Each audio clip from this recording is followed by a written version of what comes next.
lingkungan hidup sedunia. Ironis, kondisi laut Indonesia kini berada dalam situasi yang buruk. Beberapa titik sudah jadi tempat pembuangan.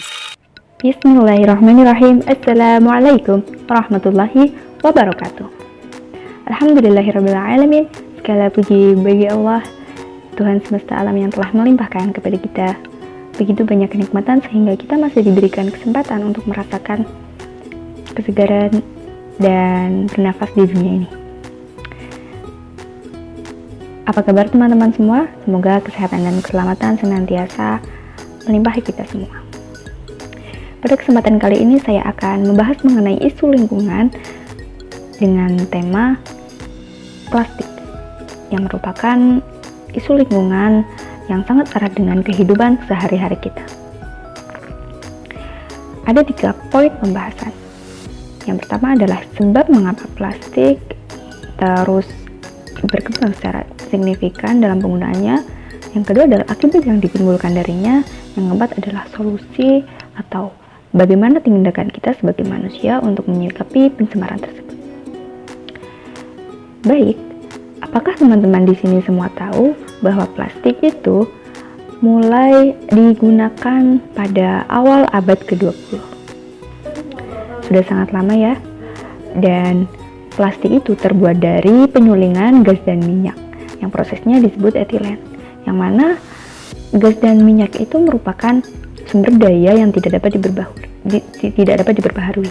Jika semakin banyak kita menggunakan sumber daya tersebut, maka akan cepat habis sumber dayanya. Dan untuk proses penyulingannya, kita membutuhkan sekitar 12 juta barel gas dan minyak setiap tahun. Dan kurang lebih 14 juta pohon yang ditebang setiap tahunnya. Bayangkan bagaimana jika itu terus terjadi di tahun-tahun berikutnya. Apakah mungkin semua kesegaran udara pada hari ini tidak dapat kita rasakan lagi nanti? Siapa yang tahu? Lalu kita mulai pada sebab mengapa plastik terus berkembang dan mengapa produksi dan sampah plastik terus mencemari lingkungan kita hingga sekarang. Salah satu penyebabnya merupakan plastik sudah menjadi bagian dari kehidupan kita. Kemudahan akses dan mendapatkannya menjadikan manusia dininabobokan dan menjadikan perilaku manusia yang konsumtif terus menggunakan plastik secara terus-menerus, meskipun tanpa teman-teman sadari. Dan meskipun juga teman-teman mungkin hanya menggunakan 2-3 kantong plastik setiap hari. Namun, bagaimana jika setiap orang sama seperti apa yang teman-teman lakukan? Maka tidak akan terhitung jumlahnya. Berdasarkan data yang saya temukan di salah satu situs pemerintah, kantong plastik yang digunakan seluruh penduduk bumi setiap tahunnya adalah 500 sampai 1 miliar. Sudah tidak terbayang bagaimana banyaknya dan bagaimana sampah tersebut menyebar baik di laut, di darat, maupun di lingkungan sekitar kita. Dan jika bicara sebabnya, maka kita sudah tentu merasakan akibat dari produksi plastik tersebut. Yang paling kita rasakan adalah polusi, pencemaran. Polusi udara disebabkan ketika kita membakar sampah plastik untuk menghilangkannya dengan cepat. Karena plastik itu membutuhkan ratusan tahun untuk diuraikan. Dan jika kita membuangnya ke sungai atau ke aliran air, maka akan menyebabkan pencemaran air. Dan jika kita menguburnya, maka akan mengurangi kesuburan tanah dan menyebabkan pencemaran tanah.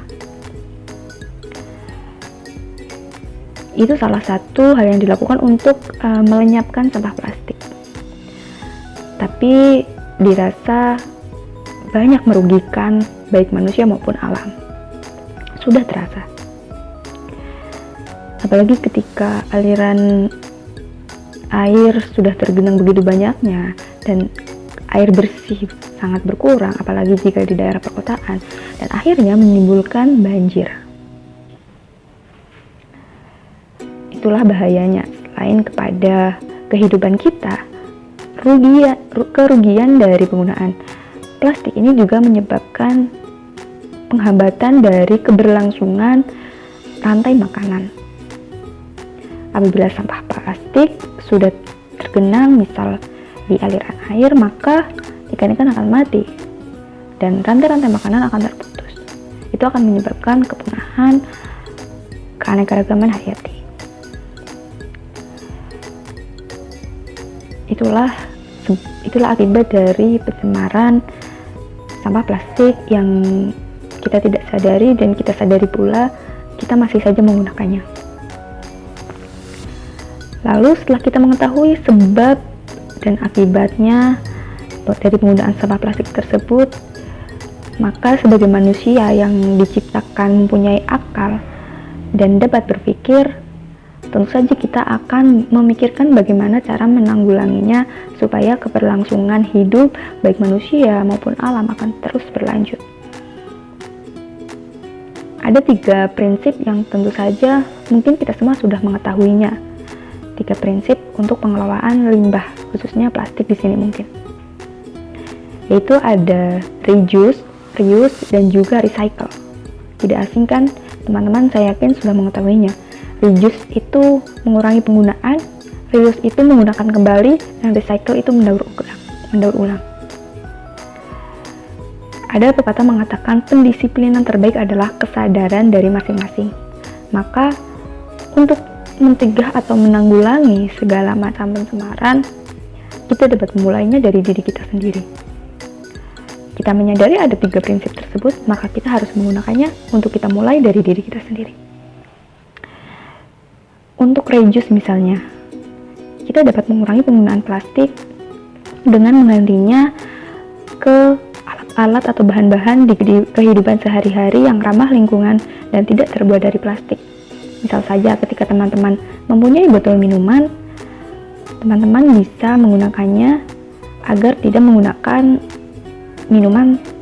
botol minuman 1 kali pakai. Dan teman-teman bisa mengganti kantong plastik dengan tentengan belanjaan yang dapat digunakan secara terus-menerus.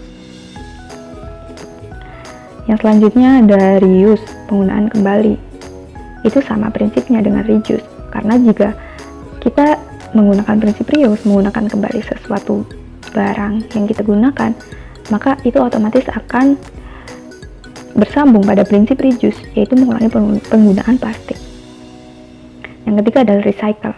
Ketika kita sudah menemukan begitu banyak mungkin sampah plastik di sekeliling kita bisa saja berkreasi atau mendaur ulang sampah tersebut untuk menjadikan hal-hal yang dapat bermanfaat bagi kehidupan kita.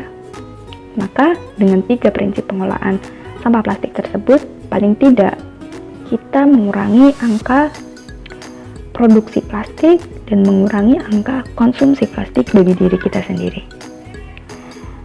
Seperti yang saya bilang tadi, karena pendisiplinan terbaik adalah kesadaran dari masing-masing diri kita. Begitu kiranya teman-teman, semoga dapat mengambil manfaat dari apa yang saya sampaikan dan terus cintai bumi kita. Karena meskipun hanya tempat singgah, kita harus memberikan kenyamanan baik untuk diri kita sendiri maupun untuk semua makhluk yang tinggal di bumi ini. Terima kasih dan mohon maaf atas segala kesalahannya, dan apabila ada kekeliruan juga. Wassalamualaikum warahmatullahi wabarakatuh.